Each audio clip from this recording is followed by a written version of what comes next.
Hi all, I had an interesting game last night against Steve Swanson in the Hertfordshire Chess League, Division 1. Swanson is a very dangerous opponent. At the moment, just under 200, 199 ECF.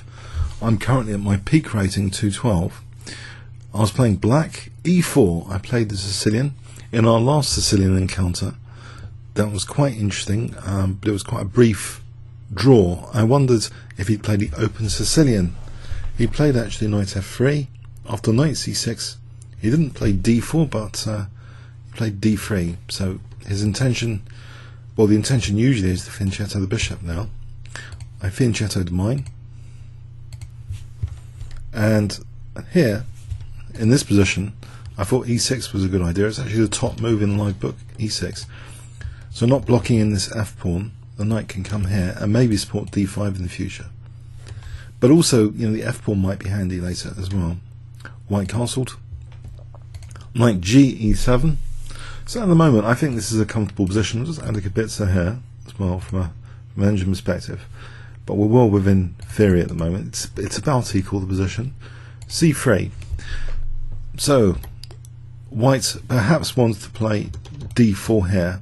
That's the kind of positional threat. If white does play d4, it might cast some doubt on the dark squares which have been weakened a little bit, especially d6. And I thought here, okay, what do I do about this? The popular moves appears to be just casting, which seems to allow just the potential for d4, but usually players play rook e1. I think one idea for white as well is to play maybe for e5 and bishop f4, the way Fischer used to play it, try and get a strong point on the e5 square. Let's have a look what Livebook thinks here. Mind you, this is the continuation in Livebook where that's not happening really. That's interesting. So, yeah, I actually played against this, the third most popular move it seems, e5. I know I've wasted time. It was a bit controversial last night to think about this. I've wasted time because I played e6 and now I played e5. So how can you like justify this sometimes? Well, the thing is, you know, he had played c3, and I wanted to clamp down on what I consider the positional threat, even if it did waste a bit of time to play this e5. I've got a lot of my pieces now focused on preventing white playing for d4. I thought this was safe enough. The potential downside, potential double-edgedness of this may be the light squares. And actually, on the light squares, he played knight a3 now. So the knight can go here, maybe from there to here at some point in the future. I castled here, bishop e3. There's a decision point here, how to protect c5. I chose to protect it with b6, but maybe this is viable. I was worried about d4, just d4, but apparently this might be okay. The engine indicates this might be okay. This position here, it's not something I considered, to be honest, last night. But let's put it on the board here. Bishop g4. D takes. There's bishop takes b2. This gets to be an unbelievable tactical continuation. No, I didn't.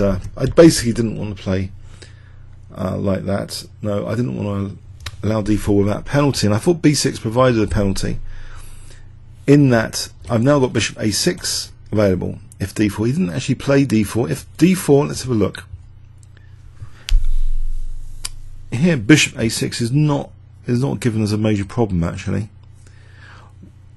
Apparently, from the engine perspective, and I had just calculated rook e1, and I thought this would be interesting. You know, this position here, because I thought maybe even the d3 square might be interesting. I mean, that's what I felt about the position. But white's slightly better here apparently. But here, actually, the engine is giving the dynamic continuation. Let's put it on the board. Pardon me. b6, d4, bishop a6, d takes c, exchange sack, bishop takes, for a pawn. Is it worth it? It does seem quite dangerous and interesting actually. It's not something I considered, but you can see that d6 is a bit compromised. White's got the bishop pair. The light squares are weakened. It looks to be in white's favour, actually. but would a human player necessarily do that? We'll just move the rook. So anyway, this never happened. After b6, he didn't play d4, but rather d5. Sorry, queen d2. He played queen d2, and now I played d5, which I thought was good. And even though it allows the exchange of the dark square bishops, I felt this should be okay for me. He took first on d5. If he plays bishop h6 immediately, I'm not sure this is good. D takes, queen takes, bishop takes. This should be okay for black. Bishop g4. This position here. If here, let me just drop it back. If here, just drop it back. I think black's fundamentally okay here. White hasn't got any major advantage, it seems. Although the knight squares are a concern, I'm not sure it's such a big deal. Any knight c4, there's bishop a6. So he addresses this d takes e4 first here by playing e takes d5. I play knight takes d5. I don't really want my queen here, although it seems an acceptable move actually. In fact, that seems technically, now what I played is technically the strongest, but queen takes, there's not running into any major disaster.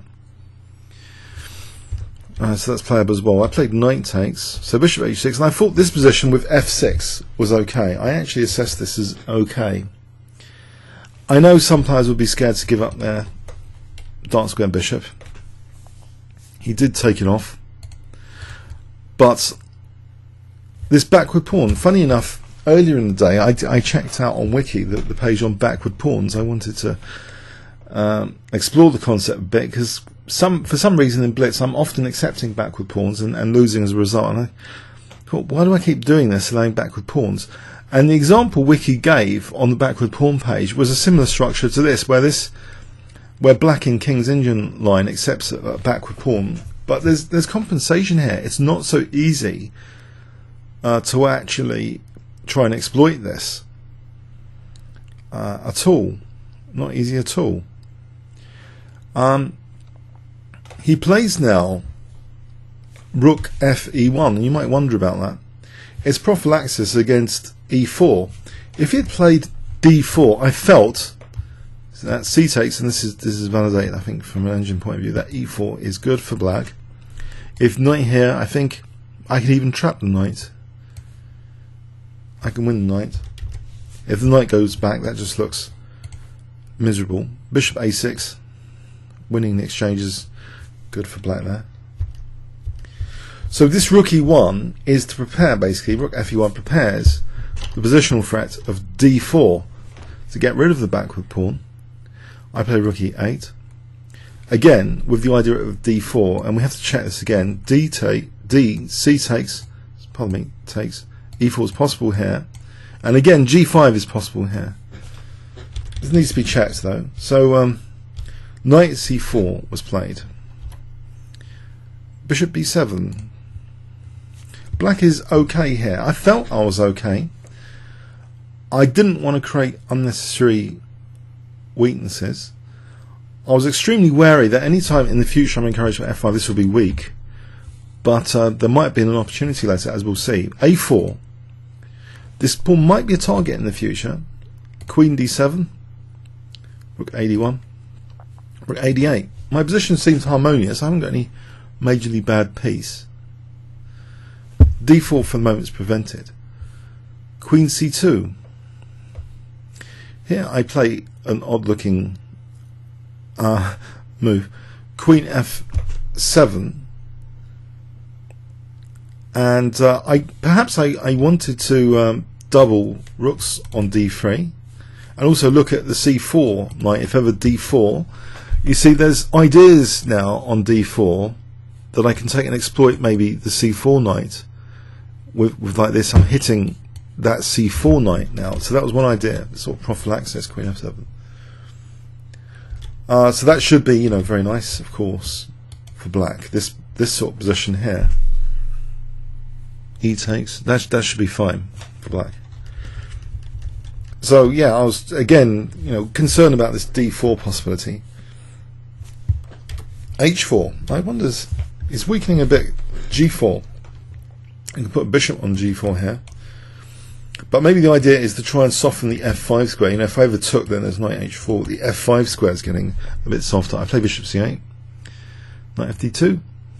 And again, you see the backward pawn isn't really that much of an exploitable weakness here. Bishop G4 plays F3. Bishop drops back. I thought I'm creating some weaknesses. You'll see that a lot of pawns are being moved. 1, 2, 3, 4, 5, 6. The only pawn not moved is the B pawn, knight E4. But white is threatening knight ED6, winning the exchange here. What do I do about this? I play queen C7. Black's apparently more than half a pawn in advantage, the engine suggests. I didn't see it myself. I didn't see how really I'm building any pressure on D3 or anything. I need a plan really. King H2. But here, the bias I had earlier that I might have mentioned is, I think I mentioned, is this F5 is always weakening E5. But here might have been the moment, at this moment with the king here, you'll see this extra on the king. This might have been a good signal that black can do something quite adventurous with the pawn structure.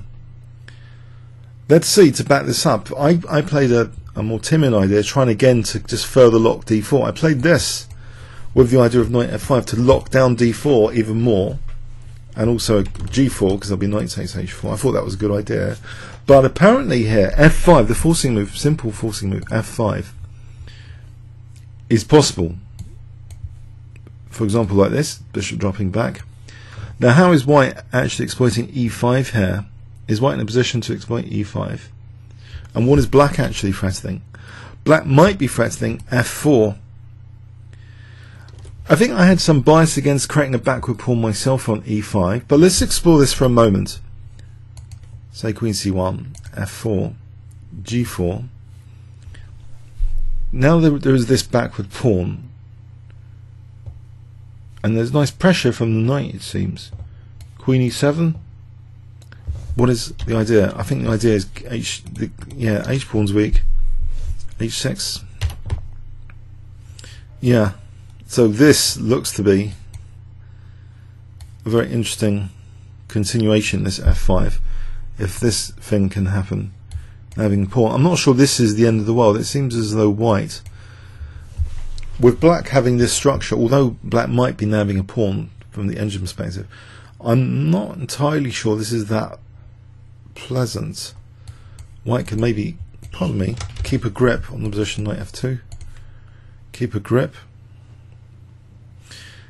But maybe taking here, and yeah, it's giving knight H7 to G5. So yeah, it seems as though that might have been a major opportunity missed to play F5 in this particular position here. But accepting consequences, sort of celebrating the opponent's backward pawn to create one's own, it seems not very celebratory of D3. But knight DE7. So I wanted to, you know, I've still got an advantage technically, B3. So it's moved actually every single pawn now. 1, 2, 3. All of these pawns have been moved. And I wondered at this around here, didn't he have any weaknesses that I could exploit? Do they keep being illusionary weaknesses?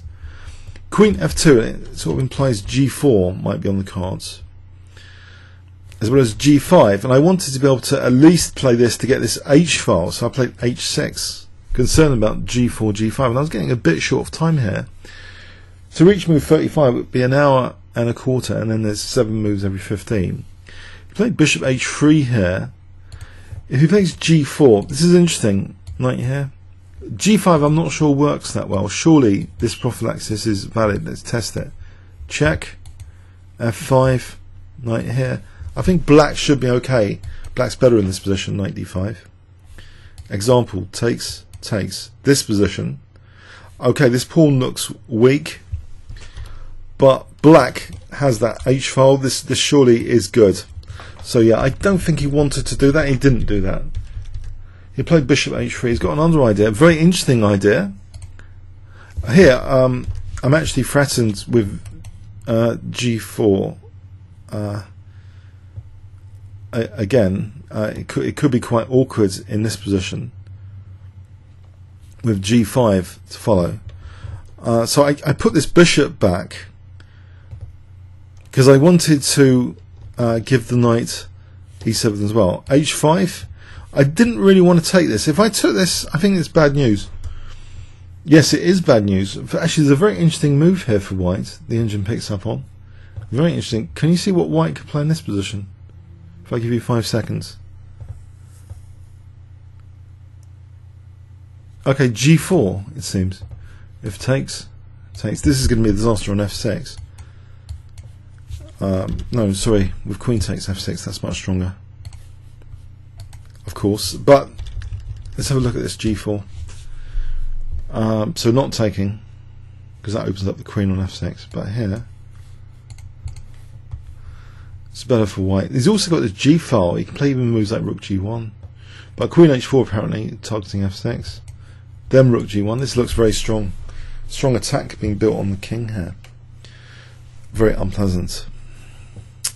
So no, I wisely try to keep things locked down with g5, but I'm weakening. You'll note I'm weakening these light squares a bit. That g6 in particular. Takes on f5. Takes g4, locking down the position. I really don't want to take on e4. Again, we have the same sort of f6 problem. I thought that here it locks down on f6, and you can just build on f6. So I don't want to do that. I played bishop e6, knowing that the knight can gang up on the f5 square now. Knight g3. The other one can join the party. Rook d7. Queen c2. And unfortunately, I didn't like the position now. So much for white's backward d pawn, because I felt that d4 now at any point with queen g6 looks pretty devastating. So I had to try and fend that off. Knight e7. But knight e3, and I realised actually, I started to realise something sinister on the light squares is still going on here. I play this anyway because it seems that white can play d4 and then the check and then get the queen here potentially, but it's not entirely forced. And also I felt, well, the queen's nicely x-raying the king at the moment. Let's check this out. He played actually king g2. If d4, let's check this out. C takes, check, takes. This is the key position where, what would you play here as black? Interesting. If you had this position in this variation, what would you play as black? There's two very good moves, and there's one kind of not so good. If I give you 5 seconds here to think. Right, the not so good move is allowing the queen in for dinner on g6. So taking is not so good here. This would be a big problem. E.g. check. Taking here. No, actually taking on f6. Stronger. Taking on h6. You can see this is not what black wants. But in this position there is king f8 or king h8. Not here. I mean, with the check it's annoying for queen g6. No, to save a crucial tempo, either king h8 or f8. Say here, knight takes. There's d3 in this position, and this is +4 for black. Actually, here, takes e4 check, x-raying the king, making use of that. This is like +4, approaching +5. So yeah, this isn't so dangerous as I might have thought during the tension of having a few minutes left on the clock to reach move 35. So move 33, king g2, I try and keep another x-ray, reassuring one, queen c6 on the king. And he plays king f2 on move 34 and offers a draw. So he clearly hasn't gone in for this continuation where the queen tries to come in on g6. Let's check it out here. d4, c takes, check, takes. Again, this position, the mistake would be bishop takes f5. One has to play, allowing the drop of the h6 pawn, either king h8 or king f8 for a big advantage. Potentially, what does white actually do here? Knight takes, let's just explore the pin quickly. E takes. There's no rook takes, the queen's on that. Sorry, forget that. So there's nothing really white can do here. If takes here, again, we've got this move d3. And after this, black is doing fine. This is good. Taking here, g4. Again, the queen's useful for the extra round, white's king. We can even use this g-file. Fantastic. So yeah, it seems as though the position was better than I might have imagined after queen c6. It seems as though this is overly ambitious to play d4, knight f5. So yeah, king f2, draw offer. And I looked at the team score. It's only a 5-board match, and we were 2-0 up basically, because there I am had drawn with Pigott on board 1, Simon Knott on board 1. This was a board 2 game. Alex had drawn with Paul Byway, and our boards 4 and 5 had won, so we were 2-0 up. And I thought I didn't see any major winning plan here for black. I felt there was a bit of risk here on my light squares, and I accepted the draw at move 34. So it was a longer battle than last year with Steve. Very interesting one, I thought. Yeah, some interesting, perhaps you could think controversial decisions, like if you've played e6 to play e5 after, if we go back. I just felt it was kind of justified because white's played c3, this delay here to play e5 to keep the grip on d4. Yeah, it didn't seem, checking with engine, it didn't seem as though black was in any real danger for any part of the game. So I was happy with a solid draw performance against, 200, plus. It was been more than 200 in previous years. So it was a solid kind of game, even though I didn't think at the end it was that solid on the light squares, to be honest. But apparently there's resources here. So as long as you don't invite queens in for dinner, you should be okay. Okay, I hope you got something from that. Comments or questions on YouTube. Thanks very much.